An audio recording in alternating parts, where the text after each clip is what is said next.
Hi everyone.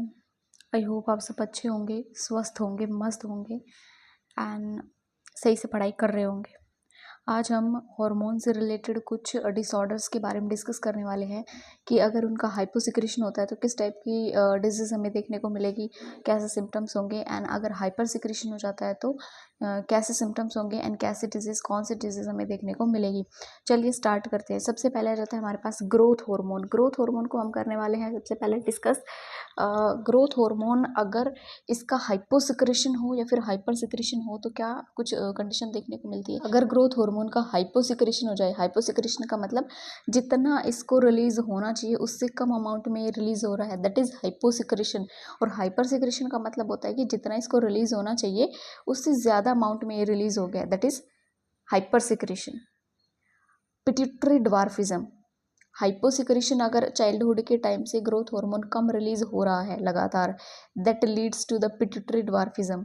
इसके अंदर क्या होगा कि जो बच्चे की जो ग्रोथ है, उसके जो स्केलेटन है, उसका जो उसकी जो बोन्स है, उसकी ग्रोथ जो है वो रुक जाएगी एंड शॉर्ट हाइट या फिर शॉर्ट स्टैचर हमें देखने को मिलेगा।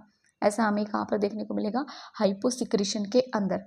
और अगर ज़्यादा सिक्रेट हो जाए तो, अगर चाइल्डहुड कंडीशन के अंदर ही इसका ज़्यादा सिक्रेशन हो जाए ग्रोथ हार्मोन का तो गीगैंटिज्म या फिर जायंटिज्म देखने को मिलेगा। मतलब हाइट बहुत ज़्यादा लंबी होनी हो जाएगी जितनी एवरेज होनी चाहिए। एंड अडल्ट के अंदर हमें देखने को मिलेगा एक्रोमेगैली। एक्रोमेगैली के अंदर अडल्ट मतलब एडोलेसेंस के बाद जब अडल्ट बन जाता है उसके बाद क्या होता है कि ग्रोथ हार्मोन ज़्यादा रिलीज हो जाता है, that leads to the acromegaly. और इसके अंदर बोन्स जो है वो थिक हो जाएंगी। ठीक है, तो ये कुछ कंडीशन थी। लाइक इसमें स्केलेटल ग्रोथ रुक जाएगी। जायंटिज्म के अंदर क्या होगा? जायंटिज्म के अंदर abnormal increase in length of long bones. बिल्कुल, लॉन्ग बोन्स जो हैं उनकी जो लेंथ है, लॉन्ग बोन्स की लेंथ में एबनॉर्मल इंक्रीज देखने को मिलेगा, क्योंकि यहाँ पर जायंटिज्म के अंदर हाइपर सिक्रेशन हो चुका है ग्रोथ हार्मोन का, एंड ग्रोथ हार्मोन तो ग्रोथ ही करवाएगा इसलिए। तो एक्रोमेगाली के अंदर हमें बोन्स की थिकनिंग एंड सॉफ्ट टिश्यूज की ग्रोथ देखने को मिलेगी। क्लियर है? चलो, ग्रोथ हार्मोन के बाद हम देख लेते हैं एंटी डायूरेटिक हार्मोन या फिर वैसोप्रेसिन के रिगार्डिंग्स। देखो, एंटी डायूरेटिक हार्मोन क्या कर रहा था? एंटी डायूरेटिक हार्मोन का जो फंक्शन हमने देखा था उसमें हमने देखा था कि ये वाटर को रीएब्सॉर्ब करता है।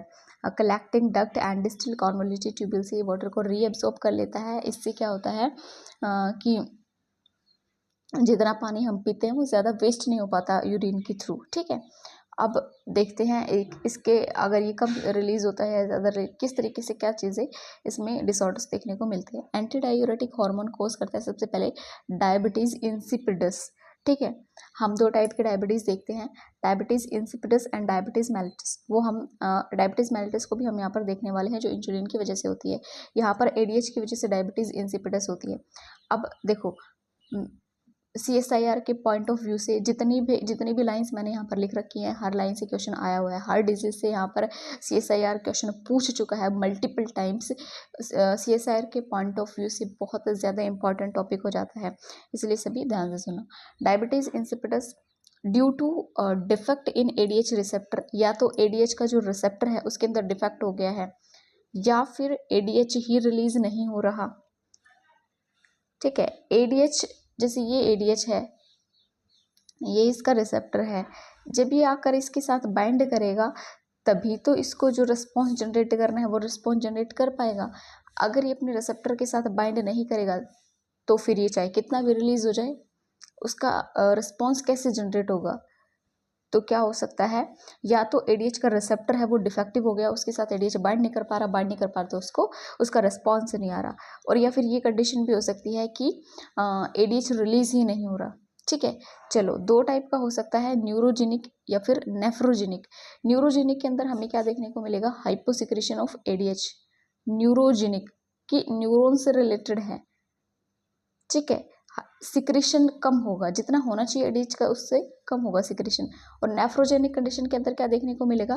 किडनी जब एडीएच को रिस्पॉन्ड नहीं करेगी, या तो एडीएच का रिसेप्टर नॉन फंक्शनल हो गया है या फिर किडनी के अंदर कोई डैमेज हो गया है, इसकी वजह से नेफ्रोजेनिक कंडीशन अराइज हो गई है।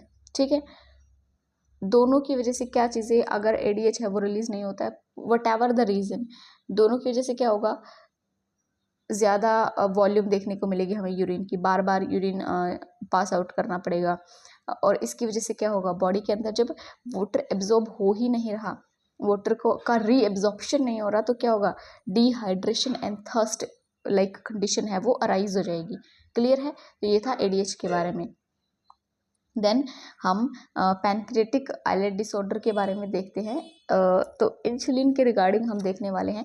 अभी हमने ADH के रिगार्डिंग देखा, डायबिटीज़ इंसिपिटस, एंड इंसुलिन के रिगार्डिंग हम डायबिटीज़ मेलिटस को देखने वाले हैं। डायबिटीज़ मेलिटस, चलो डायबिटीज़ मेलिटस के अंदर क्या होता है, glucose is not sufficiently metabolised, glucose का मेटाबॉलिज्म जो है वो अफेक्ट होता है इसके अंदर। इसकी वजह से क्या, ग्लूकोज का मेटाबॉलिज्म सही से होता नहीं है, सेल्स के अंदर, सेल्स तक पहुंच नहीं पाता ग्लूकोज, तो ऑब्वियस सी बात है ब्लड के अंदर ही रह जाएगा, क्योंकि उसका मेटाबॉलिज्म हो नहीं रहा है, तो ब्लड के अंदर रह जाएगा, तो ब्लड के अंदर ग्लूकोज का लेवल है वो बढ़ जाएगा, और यूरिन के अंदर, और सेल्स हैं वो स्टार्व कर जाएंगी, क्योंकि उनको मिल नहीं रहा है ग्लूकोज, उनको ग्लूकोज चाहिए, वहाँ तक उनको मिल नहीं रहा ग्लूकोज।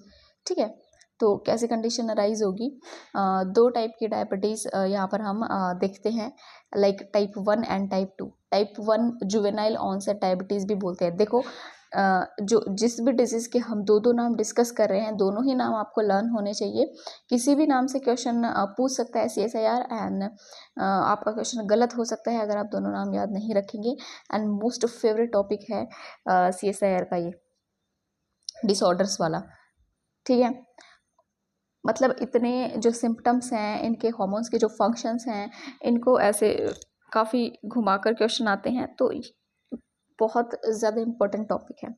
चलो, जुवेनाइल ऑनसेट डायबिटीज़ हो जाता है, इंसुलिन डिपेंडेंट डायबिटीज़। इसके अंदर क्या होता है, बीटा सेल जो इंसुलिन प्रोड्यूस कर रही थी, जो बीटा सेल जो इंसुलिन प्रोड्यूस कर रही थी, ये क्या करती हैं, ये इंसुलिन को प्रोड्यूस करती हैं, इंसुलिन को ये प्रोड्यूस करती हैं, और इनका हो गया है यहाँ पर डिस्ट्रक्शन हो गया, तो इंसुलिन की सिंथेसिस नहीं हो पाएगी, इंसुलिन की सिंथेसिस नहीं हो पाएगी तो इंसुलिन की कमी हो जाएगी। ठीक है, और ये चाइल्डहुड के टाइम से ही प्रेजेंट होता है, तो सिम्टम्स भी चाइल्डहुड के टाइम से ही दिखेंगे। तो इसको क्योर करने के लिए क्या है, इंसुलिन के जो इंजेक्शंस होते हैं वो यहाँ पर नेसेसरी होते हैं, क्योंकि बॉडी के अंदर जब इंसुलिन रिलीज नहीं हो रहा, तो हमें बाहर से इंसुलिन प्रोवाइड करना पड़ेगा, ऑब्वियस सी बात है। तो बाहर से हमें इंसुलिन के इंजेक्शन देने पड़ेंगे। ये हो गया टाइप 1 जुवेनाइल ऑनसेट डायबिटीज़। उसके बाद टाइप 2 की बात करें तो ये इंसुलिन इंडिपेंडेंट होता है। टाइप 2 का इंसुलिन से कोई लेना देना नहीं है। Caused by decrease tissue sensitivity to the effects of insulin. Tissue sensitivity यहाँ पर डिक्रीज हो गई है इंसुलिन के इफेक्ट की वजह से। जो टिश्यूज़ के अंदर जो सेंसिटिविटी होनी चाहिए थी, या फिर जो फ़र्क हमें नज़र आना चाहिए था, वो फ़र्क नज़र नहीं आ रहा, क्योंकि टिश्यू यहाँ पर डिसेंसिटाइज हो गए हैं। ठीक है, large amount of insulin required है, मतलब जितना रिलीज होता है उसमें वो सेंसिटिविटी, उसमें उनको कोई असर पड़ी नहीं रहा।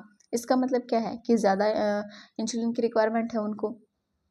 तो ऐसा हमें टाइप 2 डायबिटीज़ के अंदर देखने को मिलता है। ये चाइल्डहुड के टाइम से प्रेजेंट नहीं होती है, ये अडल्ट के अंदर देखने को मिलती है, ये हमें अडल्ट के अंदर देखने को मिलती है। ठीक है, उसके बाद हम स्विच कर जाएंगे थायराइड ग्लैंड के डिसऑर्डर्स पर। इधर भी हाइपोथायरॉयडिज्म एंड हाइपरथायरॉयडिज्म। अगर कम सिक्रेट होता है, डेफिशिएंट या फिर एक्सेस। देखो यहाँ पर हाइपोथायरॉयडिज्म मतलब थायराइड जो हार्मोन है डेफिशिएंट कंडीशन में जितना रिलीज होना चाहिए उतना नहीं हो रहा है, या फिर एक्सेस जितना होना चाहिए उससे ज़्यादा हो गया तो क्या होगा, कम रिलीज हो रहा है तो क्या होगा। तो थायराइड ग्लैंड की जो डिसऑर्डर्स है ये सबसे ज़्यादा इंपॉर्टेंट हैं जितने भी डिसऑर्डर्स हम पढ़ रहे हैं CSIR के पॉइंट ऑफ व्यू से। ठीक है, तो हाइपोथायरॉयडिज्म को के सिम्टम्स पहले हम देखने वाले हैं। ये सारे हाइपोथायरॉयडिज्म के ही हैं जो भी हम देखेंगे। चलो, डिक्रीज ओवरऑल मेटाबॉलिक एक्टिविटी के अंदर डिक्रीज हमें देखने को मिलेगा। बेसल मेटाबॉलिक रेट के अंदर डिक्रीज देखने को, क्योंकि हमने देखा था कि बेसल मेटाबॉलिक रेट को कंट्रोल करने का, उसको रेगुलेट करने का काम थायराइड का हो जाता है। पुअर टॉलरेंस टू कोल्ड, क्योंकि कैलोरीजेनिक इफेक्ट देखने को नहीं मिलेगा। कैलोरीजेनिक इफेक्ट हम देख रहे थे, हमने प्रीवियस वीडियोस में कैलोरीजेनिक इफेक्ट के बारे में पढ़ा है जब हमने थायराइड ग्लैंड देखी थी। अगर आपने वो वीडियो नहीं देखा है तो चैनल पर जाइए एंड आपको वीडियो मिल जाएगी। देन वेट गेन हो जाएगा, देन फटीग, थकान महसूस होगी, कमजोरी महसूस होगी, slow pulse rate, heart rate है वो डाउन चली जाएगी। अब हार्ट रेट डाउन चली गई है तो कार्डियक आउटपुट भी डाउन चला जाएगा। मेंटल रिस्पॉन्सिवनेस है वो डिक्रीज हो जाएगी, मतलब बंदा है वो चुस्त एक्टिव नहीं रहेगा और बहुत ही लेजी बन जाएगा, क्योंकि थायरॉयडिज्म हाइपोथायरॉयडिज्म कंडीशन है वो अराइज हो गई है। अब हाइपोथायरॉयडिज्म की वजह से कौन कौन सी डिजीज हो सकती हैं उनको हम देखने वाले हैं। देखो, मिक्सेडेमा एडल्ट के अंदर देखने को मिलेगा। मिक्सेडेमा हमें मिक्सेडेमा का जो एक हॉलमार्क है that is oedema, accumulation of interstitial fluid. सबसे पहले तो मिक्सेडेमा हमें अडल्ट के अंदर देखने को मिले। ये बहुत ही ज़्यादा इंपॉर्टेंट हो जाता है कि हमें याद रखना कि कौन सी डिजीज़ हमें अडल्ट के अंदर देखने को मिलेगी एंड कौन सी डिजीज़ चाइल्डहुड कंडीशन के अंदर देखने को मिलेगी। एंड इसका हॉलमार्क हो जाता है यहाँ पर इडेमा। ये भी बहुत इंपॉर्टेंट है। इंटरस्टिशियल जो फ्लूइड है उसका एक्यूमुलेशन हो जाएगा, जिससे क्या होगा, फेशियल टिश्यूज़ हैं वो स्वेल कर जाएंगे एंड पफी दिखेंगे, मतलब फूला हुआ फूले फूले मोटे मोटे गाल दिखेंगे, फूला हुआ चेहरा दिखेगा इस तरीके से। तो ये हो जाता है मिक्सेडेमा जो हमें अडल्ट के अंदर देखने को मिलता है। इसका हॉलमार्क, इसका जो सिम्टम है वो इडेमा हो जाता है, that is accumulation of interstitial fluid. Clear. उसके बाद आ जाता है हमारे पास जो बर्थ के टाइम से कंडीशन प्रेजेंट होती है that is cretinism. Cretinism birth के टाइम से कंडीशन प्रेजेंट होती है, ड्वार्फिज्म कॉज करती है, मेंटल रिटार्डेशन कॉज करती है, क्योंकि नॉर्मल ग्रोथ के लिए रिस्पॉन्सिबल होता है thyroid and normal central nervous system की डेवलपमेंट के लिए रिस्पॉन्सिबल होता है। अगर थायराइड नहीं है तो मेंटल रिटार्डेशन तो देखने को मिलेगी ही मिलेगी, क्योंकि थायराइड नहीं है तो सेंट्रल नर्वस सिस्टम का डेवलपमेंट नहीं हुआ है तो मेंटल रिटार्डेशन हमें देखने को मिलती है। क्लियर। देन उसके बाद हम हाइपर थायरॉयडिज्म पर स्विच करेंगे, जिसमें थायराइड की अमाउंट है वो जितने रिलीज होनी चाहिए उससे ज़्यादा रिलीज होती है। Grave disease, very very very important, बहुत ज़्यादा इंपॉर्टेंट है। देखो, एक्सोथैलेमस, बल्जिंग आइज, ये इसका हॉलमार्क फीचर हो जाता है कि अगर ग्रेव डिजीज होगी तो बंदा कैसे दिखेगा। बल्जिंग आइज मतलब उभरी हुई आंखें बाहर की तरफ निकली हुई हमें आंखें देखने को मिलेंगी। ये एक ऑटो इम्यून डिजीज है। ऑटो इम्यून डिजीज का क्या मतलब होता है कि हमारी जो बॉडी का इम्यून सिस्टम है वो बॉडी की सेल्स को ही, बॉडी की जो हेल्दी सेल्स हैं उसको वो फॉरेनर समझे एंड उनको ही किल करना स्टार्ट कर दे। मतलब हमारी खुद का इम्यून सिस्टम खुद की बॉडी की सेल्स को ही खा रहा है, that is auto immune disease. और इधर क्या होता है, थायराइड स्टिमुलेटिंग हार्मोन की जगह क्या एक एंटीबॉडी रिलीज हो जाती है, that is thyroid stimulating immunoglobulin. ठीक है, TSI जो है एक एंटीबॉडी है, ये रिलीज हो जाती है और ये TSH के रिसेप्टर को टारगेट करेगी। उस रिसेप्टर के साथ ये जाकर बाइंड कर जाएगी और थायराइड स्टिमुलेटिंग हार्मोन है इसके ये जब अपने रिसेप्टर के साथ बाइंड करता है तो ये थायराइड हार्मोन को रिलीज करवाता है, लेकिन इसकी जगह किसने बाइंड कर लिया, TSI ने बाइंड कर लिया। अब क्या होगा, चलिए देखते हैं।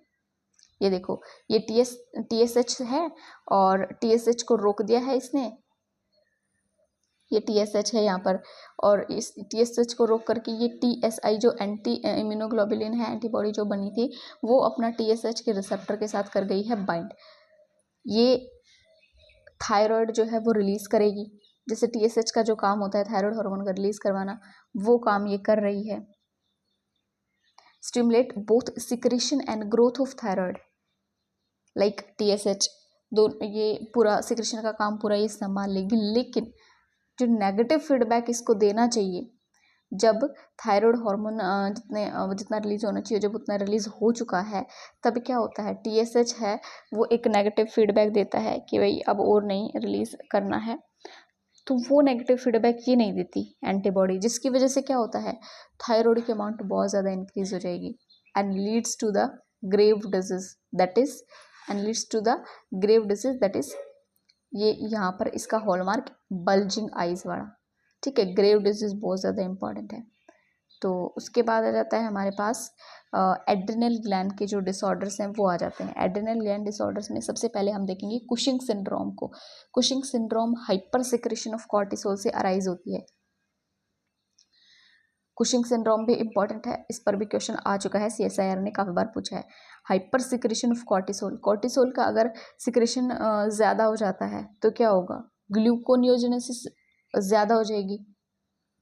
ग्लूकोनियोजेनेसिस का जो मतलब है हमने प्रीवियस वीडियोस में देखा था कि जो नॉन कार्बोहाइड्रेट है उससे कार्बोहाइड्रेट बनना, दैट इज़ ग्लूकोनियोजेनेसिस।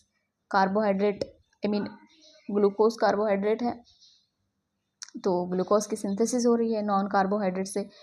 अब क्या होगा, ग्लूकोज की सिंथेसिस हो रही है तो हाइपरग्लाइसेमिक कंडीशन अराइज हो जाएगी, मतलब ब्लड के अंदर जो ग्लूकोज का लेवल है वो बढ़ जाएगा, ब्लड के अंदर ग्लूकोज का लेवल बढ़ जाएगा। ठीक है, ऐसा हमें कुशिंग सिंड्रोम के अंदर देखने को मिलता है। ऐसा हमें कहाँ देखने को मिलेगा, कुशिंग सिंड्रोम के अंदर, जब कॉर्टिसोल्स का जो सिक्रेशन है वो हाइपर हो जाता है तो हमें एक्सेसिव ग्लूकोनियोजेनेसिस देखने को मिलेगी, हाइपरग्लाइसेमिक कंडीशन है वो अराइज हो जाएंगी। देन एडिशन डिजीज हम देख लेते हैं। एडिशन डिजीज हाइपर नहीं, यहाँ पर आएगा हाइपोसिक्रेशन, ये नहीं आएगा यहाँ पर हाइपोसिक्रेशन आएगा, हाइपोसिक्रेशन।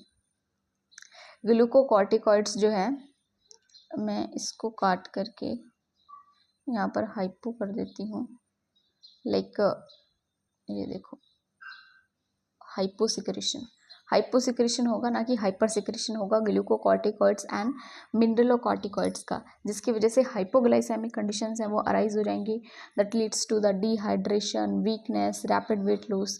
तो ये सब कंडीशन हमें एडिशन डिजीज के अंदर देखने को मिलेंगी। एंड एडिशन डिजीज पर भी CSIR ने क्वेश्चन पूछा है काफ़ी टाइम्स एंड इस पर क्वेश्चन आ चुका है। तो आई होप आज का टॉपिक आपको बहुत पसंद आया होगा, क्योंकि CSIR के पॉइंट ऑफ व्यू से बहुत ज़्यादा इंपॉर्टेंट है और इस पर क्वेश्चन आता ही आता है। Thank you so much.